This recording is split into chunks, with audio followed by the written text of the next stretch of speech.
I lost count of the camels. In the beginning, they were a novelty, but after 3 hours along a monotonous road of heat and sand and dromedary, I lost interest. There were too many to count anyway.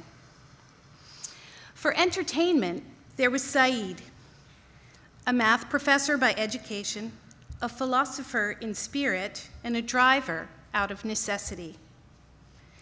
Said jumped at the chance to drive Rosie and me, 2 American tourists in the newly independent Uzbekistan. In 3 days, he could triple his monthly salary. We bumped along the road from Bukhara to Khiva in Said's lime green Zhiguli. Or it had once been green. No match for the defiant desert sun. The car had faded to the color of sea glass. An unlikely shade in Uzbekistan, which is one of the only countries in the world that is doubly landlocked. Even its neighbors don't touch the sea. While his car lacked every comfort, like a radio or seatbelts, Said himself was a treasure. Soft-spoken and kind, he was full of curiosity and conversation. 7.5 hours of driving and no awkward silences. During those hours across the desert, Said traveled back in time to describe a more fertile landscape, figuratively speaking, that is.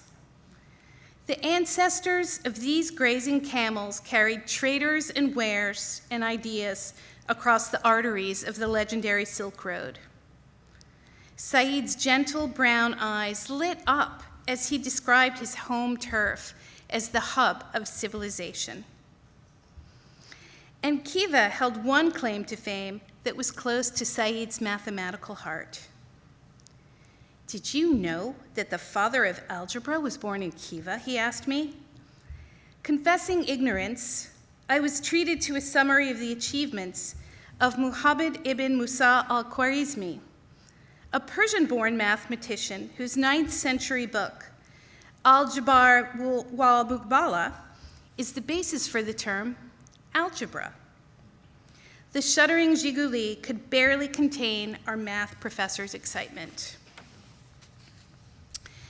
Somewhere between his running commentary on algebra's inventor and the conquests of Genghis Khan, Said got lost.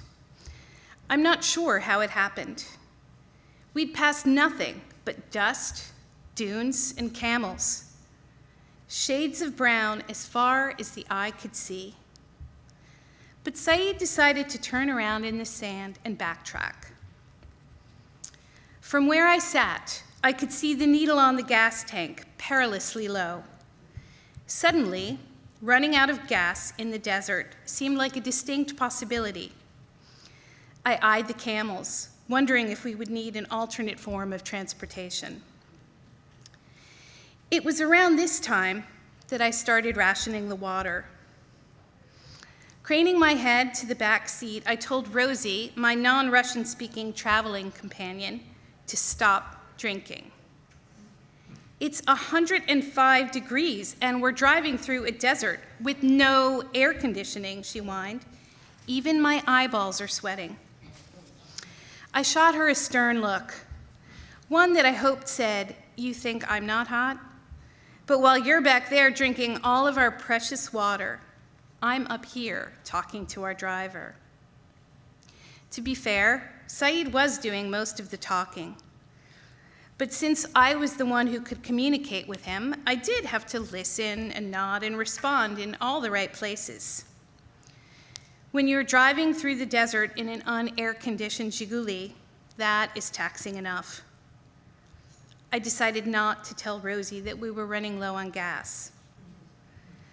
Luckily, before the needle slipped too close to empty, we saw a petrol truck stopped at the side of the road, a true oasis in the desert.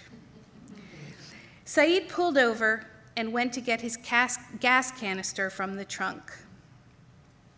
In the rearview mirror, I could see him shaking his head sadly as he spoke with the truck driver.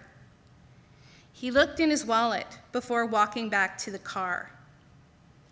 It's pricey, he said, leaning into the open window. We'll pay it, I said.